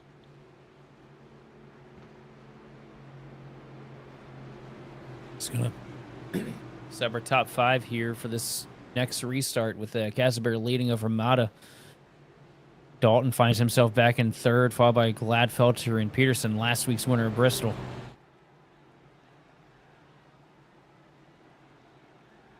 We got Peterson up here having won there. Maxwell Caldwell came in 3rd that week. He's still on the list, but a little further down.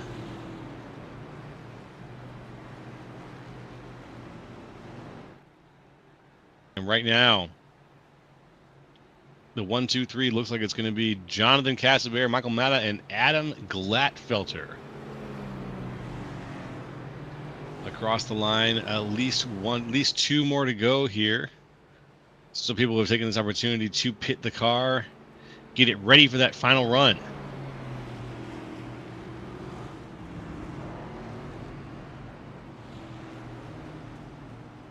A lot of people out here driving with damage. In some cases, semi-severe damage, but in most cases, it's just driving with damage.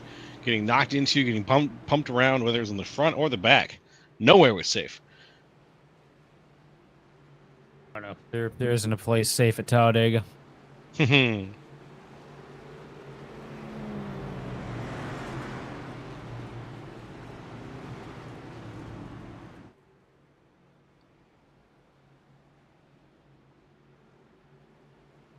Okay, here come the guys off pit road.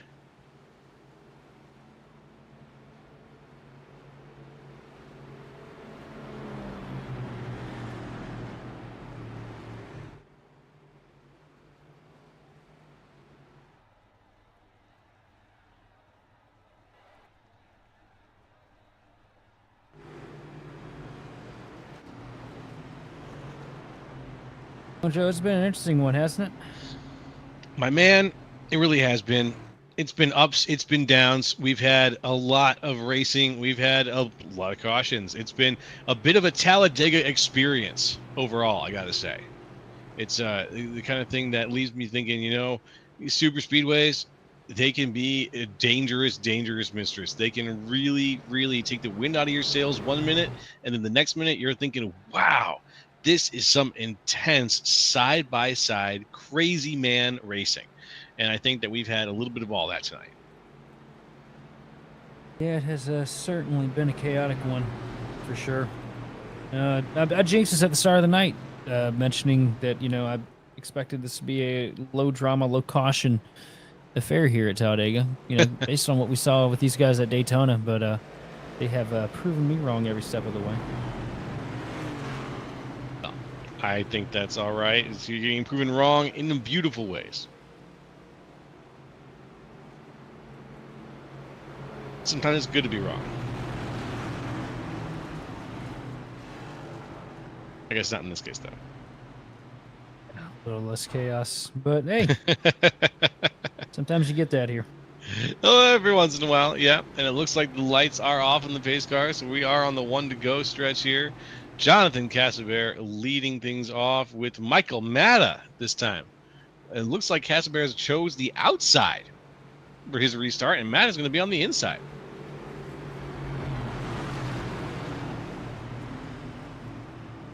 This is an interesting choice. you can get it timed right, and that outside line can work with you. We saw what happened on that last restart.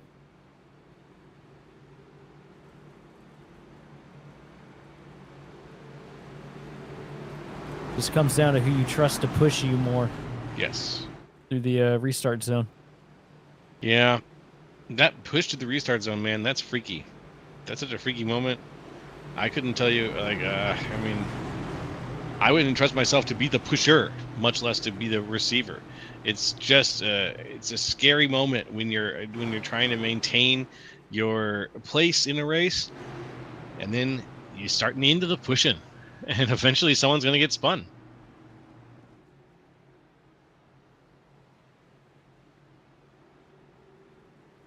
Here come the race cars now. Round, down and around through 3 and 4. Coming in hot. There goes the pace car, which means, as I've said before a couple of times tonight, very soon we're going to get things kicked off again here at virtual Talladega Motor Speedway. Jonathan Castleberry, Michael Matta out in front, looking for that restart here on the J&M Group Monday Night Cup Series. There we go. We're green yet again. And great launch for Castleberry there, and that's going to stall out that top line because they weren't able to stay to the back bumper. Now he's going to come down to the low, try to take the spot away from Matta. Matta's going to stay in line in the 16 machine, and it's going to help him out here for at least a handful of laps because it's going to take a little bit for the top line to really form up the way they need to get up there to the front and put a charge in. Yeah, just a little bit of time. Oh, speaking of having here no we go. time. Yeah, it's going to take less time than we were expecting, though. A bunch of cars tucking up to the outside line to try and make something happen. That's going to be led by last week's winner, a 20 machine, Cale Peterson. Really wanting to get something going, maybe go back-to-back here at Talladega, but up to the outside, here comes Ronnie Hurst with a huge head of steam in the 22 machine. That's going for 3 wide. We got multiple 3 wide situations here as a whole top line has formed on above the original top line, making them now the middle Here crew. comes Cornette. Here comes Cornette trying to cover the middle lane, trying to get up to the front. A little bit of off-center, though, from the 71 machine to the back of the 22. That's really going to hurt him down his back straightaway. Up into the wall goes the 71 with a huge slap to the outside fence. He's going to stay in line, though, and now they're going to break off. The 17 is going to hang out the middle lane, and he's going to take Dominic Batts with him, but here comes Cornette trying to cover the outside. Can he do it? They're high on the outside, riding the outside line. It's Cornette, Chris Cornette in the 88 right now. He's blocking, or excuse me, not blocking, but he is side by side with the Air Force car there. The number 20 of Cale Peterson, our last week's winner, trying desperately to maintain a position toward the front of this race from where he was. He was up in second place to start. He's been down, he's been back up. Can he hold on to that spot as Peterson loses Dominic Batts to the outside line? And Cornette's going to give up on the outside line as well, tucked back into the middle. Wasn't liking the help that he was getting from the 17 machine. That's going to really stall that third lane out here as we come down the back straightaway, midline trying to make a charge, but they don't have enough cars formed tightly enough. As you see the inside, led by Castleberry, starting to tuck away here into turn 3. They are indeed. Here comes Cornette. Ooh, good charge. He was going to make something happen there, but realized how far back Dominic Batts was and fell back in. Just trying to limp it until he sees the perfect opportunity in that 88 Chevrolet. Across the line they go. Lap 77 of 80.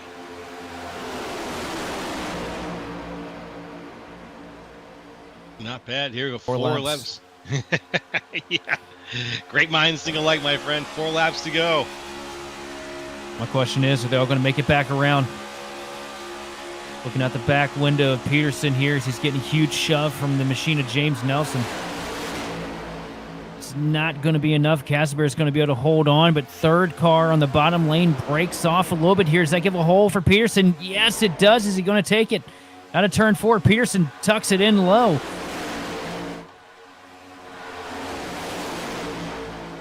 Here we go. Here we go. Michael Matta trying to size up the race leader. Looks down to the bottom here on the front straightaway. Matta in the 16. is trying to see when to make his move. He doesn't have much time left. 3 laps to go. If Matt is going to move, he's going to have to do it very soon. Or the very last thing he's going to be able to do is come out of 3 and 4 like a bat out of hell and just hope he can cross the line first.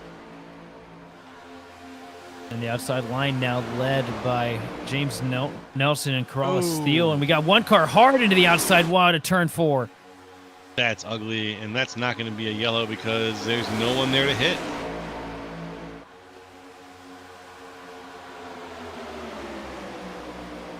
Ooh, Michael Maddox giving a push now to Jonathan Casimir, trying hard to keep him up to speed. Jonathan side by side with James Nelson. Nelson down looking for the side draft, trying to get some speed himself. From the front, the outside line's not going to hold together. The old one machine across Steele gets hung out to dry. But he's going to get a huge shove from the 22 machine of Ronnie Hurst coming down to turn 3. It's going to be 3 wide here through 3 and 4. Look at this. Down to the bottom. Casimir, though, gets a good shove from the 16 machine of Matta.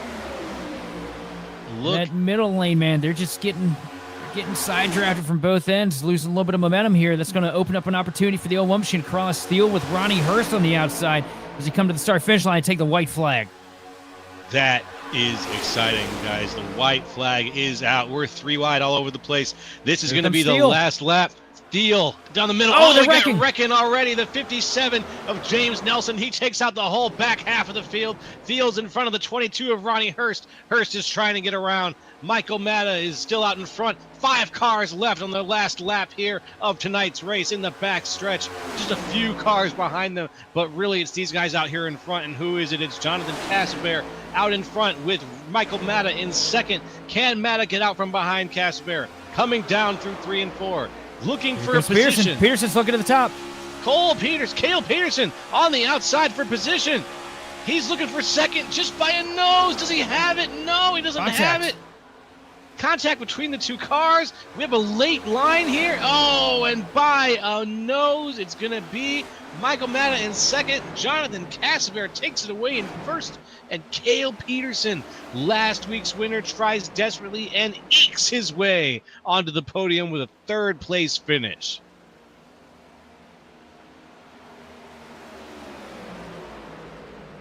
Look at the 58 machine of Lowe got caught up in that last wreck there. Heavy damage to the left front of that machine.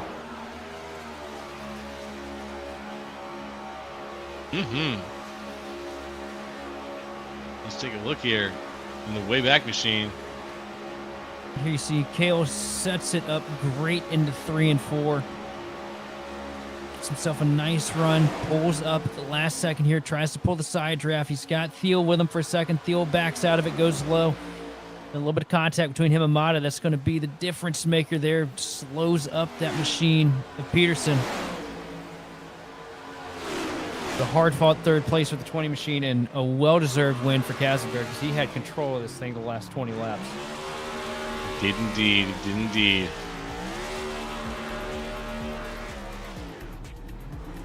Oh, that's lovely.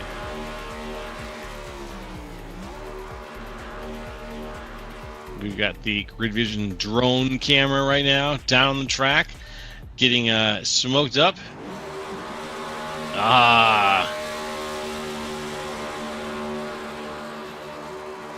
Nice. I haven't seen that one yet.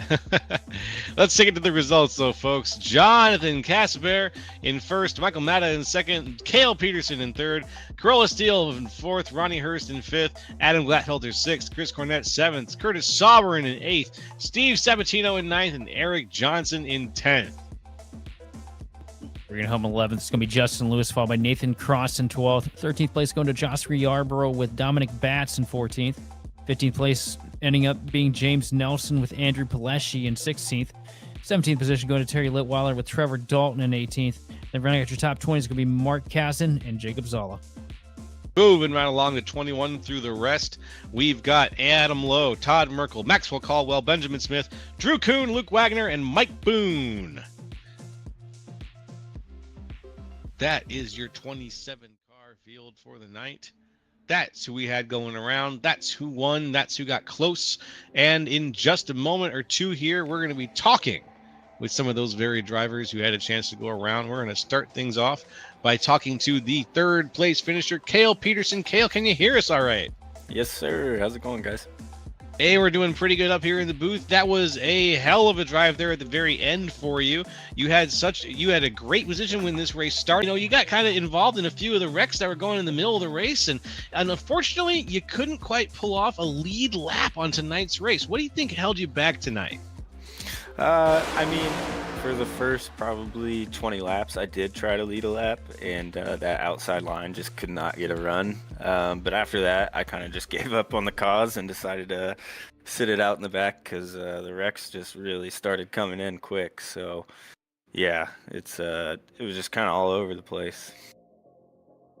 Yeah, we kind of got that vibe from up here too, that things were a little bit all over the place, but still, what a fantastic finish for you there. You came up from behind again to get that third place finish. Did you think maybe that Michael Matta was it a matter of getting around his defense, or were your tires just burned off at that point?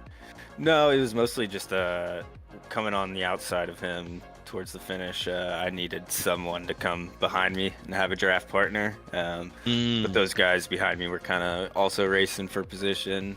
Fourth and third could make a big difference for the points. Mm-hmm. So, yeah, once I got left out there on an island, it was no chance I was going to pass anybody. Yeah, well, unfortunately, it looks like it was a tough fought battle, but you still managed to get onto the podium. So I want to say congratulations again. Is there anyone you want to shout out to or thank for your performance tonight? Yeah, shout out Outcast Motorsports and the team. Once again, just great communication, everybody sticking together. And then also J&M Group for throwing on this league. Appreciate it. It's a lot of fun, and looking forward to the next race. Hey, we are too, my friend Cale Peterson. Thanks for spending some time up here in the booth with us, and have a good rest of your week, my man. All right, thank you, guys. Well, folks, that was Cale Peterson, the third place finisher in tonight's race. First place last week, but third place this week. Still managed to get onto the stand with the rest of them. I'm going to pass the microphone over to my partner, Sheldon, and he's going to talk to Michael Matta. Take it away, Sheldon. And sitting here with second place finisher tonight here at Talladega, Michael Matta. First off, walk me through that last lap, man. Is there anything you would have done different? Nothing at all. That's my teammate up in front. I knew going down the backstretch I had to be committed. The guy behind, I think it was Cale, was doing a great job all over my bumper, not giving me any room to make a move on a teammate without sabotaging both of our races. It's so good. I mean, we're really good here as a team, and to finally have me pushing him across the line is just awesome. I mean, I wouldn't change a thing. I saw they wrecked going into 3 a little bit on the outside, and I knew we had a chance. And that was just so much fun there. I do believe the way everything finished out here tonight, too, that you potentially are locked into the playoffs next week. Don't shoot me if I'm wrong, but I know it's close because it was a up and down night for a lot of guys. How you feeling about the possibility at least coming into next week? Well, I know I was 10th coming into this race, I think, points-wise. And I think second, I think, is going to lock me in, I think. I don't see how it wouldn't, but, I mean, who knows? But I'm looking forward to it. This is a great group of guys. It's so different with the strategy you got to pull. I mean, Dega and Daytona are what they are, but everywhere else, it's really hard to get one less set of tires than you really want. And just going to have to race smart, to be honest, to actually win the thing. Whoever does it is just whoever's going to have the least amount of mistakes, I think, because this is a really good league. Certainly. How you feeling going to Charlotte next week? Charlotte is probably my worst track, so we'll see. I'm really not good there, but I know that track it's a lot of green flag runs. So I mean, if you stay on the lead lap, you'll be all right. Because once one caution happens, usually a few more happen. But if it stays green at that place, it's gonna stay green the whole time. So we'll see. It's not my best track, but I mean, I go into these races hoping for a top 10, and that's all you can really ask for. These guys are really good. Well, after the strong podium finish here this evening, who do you want to thank and shout out for the performance? I got to shout out Carolus and Adam Lowe. Worked with them tonight. Not officially part of our team, but I mean, tonight they were. They did a great job. Carolus on that top line, kind of maintaining it. And then here at the end, K-Spear, he was up front all night, but we worked on some strategy to pit a little early. When that caution came out, we cycled to the front and never let it go. So shout out to the team. Shout out to Cisco Moon. Makes music. He's a friend. Check him out on all music platforms. But that's about it. And shout out to you guys for the stream. Appreciate it. Well, thanks for coming up here and talking to us, man. And I'm going to hand it on over to Joe LaCastro with tonight's race winner, Jonathan Casaber. All righty, let's get him on up here in the booth, and we will have some things to say to our friend, Jonathan Casaber. Jonathan, can you hear us okay? Hello, Jonathan. Hello. Hey, can you hear us all right over there? I got you. Can you hear me good? Yes, we can. Sounds like you're already on the road, my friend, after that victory. I am. I gotta go pick someone up from work. They're waiting on me, but I'm here for the interview. Okay, well, we'll make it short and sweet, my friend. You had a very strong drive there with 22 laps led. You started a little ways back, charged up to the front. What were you feeding it tonight? My MC Motorsports teammates behind me and in front of me most of the time. You know, Michael Matta, Carolus, and Adam Lowe were in there. We were all just trying to strategize on fuel and, you know, make those late restarts where we're all near the front, kind of get organized to be lined up together. And just happened to work out there with Carolus doing what he was doing on the high side, and then Matta pushing me along the bottom. Yeah, it all lined up, my friend, and you managed to sneak by some pretty tough drivers there. You got around Ronnie Hurst pretty well. Was there anyone who gave you a particularly tough time tonight, who wasn't a teammate? Yeah, the 10, I'm not quite sure of his name yet. I'm not familiar with everybody exactly, but the 10 was pretty good up front. Pushed him for quite a few laps. Ronnie Hurst, we linked up in practice quite a bit. Both me pushing him pushing me, so I knew he was good. And then other than that, I was just kind of cruising around. If it wasn't those two were my teammates. Well, my friend, you managed to win it all here. You got the gold medal. Anyone you want to thank or shout out to? Yeah, gotta thank the boys at MC Motorsports for always, you know, committing to me. We run really well at Superspeedways. If you know, you'll catch on to that as we hit those tracks going forward through next seasons. And you know, gotta thank the girlfriend for waiting at work because I'm on my way to pick her up now. I saw a congratulatory message from Austin Call in Discord already. Yeah, that's about it. The rest of the field was pretty good. I didn't have any issues with anybody. You know, there were some tempers flaring kind of deeper in the field with a few yellows, but overall, I thought it was pretty good.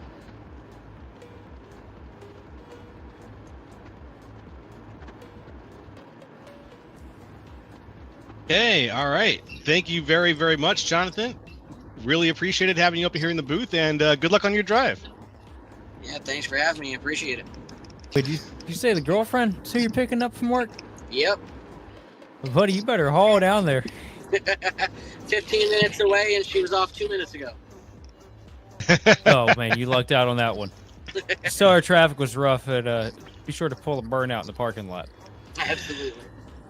Perfect timing. All right, you take care and drive safe. And that was Jonathan Casaber, everybody, your gold medalist, your first place winner tonight here at Virtual Talladega Superspeedway. Whew. Sheldon, what are you feeling after that one, my friend? Well, Dega is definitely chaotic, as always, regardless of package. But, you know, good to see Jonathan Casaber get out there and get the job done tonight. Definitely spent a lot of time at the front of the pack. And, man, looking forward to seeing what these guys are capable of. Charlotte, the playoffs start here, so it's only uphill from here now, isn't it? Just about. The ball is rolling up the hill, my friend. The ball is rolling up the hill from here on out, and I think it's going to be an entertaining one. Here from the booth, though, we're going to go ahead and wrap up our broadcast evening. So from the entire Grid Vision team, folks, we want to thank you for watching and participating in the chat. For more information on getting your league broadcast or starting your career in broadcasting, contact us on Facebook, X, or email us at info@gridvision.live. Congratulations once more to Jonathan Casaber on winning tonight's race from Talladega Superspeedway. This has been Joe LaCastro, Sheldon Atkins, and our producer, Austin Derbyshire. And hey, we'll see you next time on the grid.